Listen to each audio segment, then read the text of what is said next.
I think the arts help us to connect with climate change by giving us a chance to experience new and challenging things in ways that we wouldn't necessarily experience them by just having the information.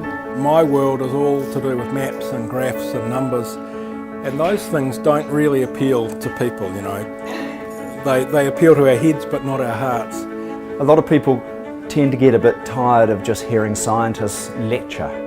And it's so important we get people to understand the message. Well, climate change is going to affect everyone, and I think it's crucial that science and the arts work together. The role of the arts can go beyond disseminating information and outreach and actually draw in the deeper sorts of questions that we want to ask.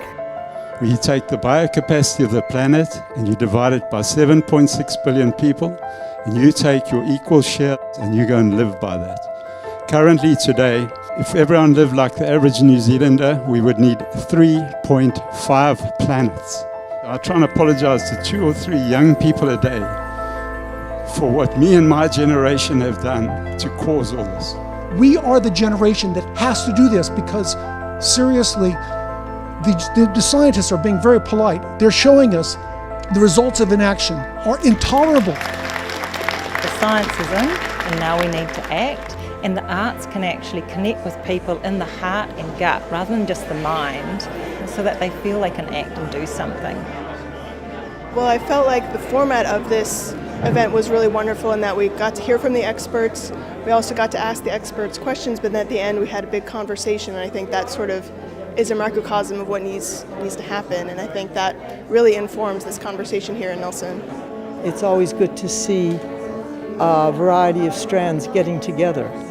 And in the discussion today, we had the science and the arts, but there's also the social interaction, and in the question period, a lot of other things also came out.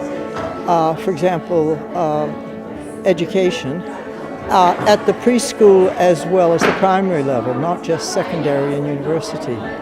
That idea of having a destination was really powerful to me, and because that is what motivates people. Some of the rich things that we'll be taking away is looking at different models for the way artists can work in collaboration with others, and we'll be hearing many more as we go around the country to inform our work about how we can support more to happen, how it can be scaled up, different ways of working. So thank you, Nelson.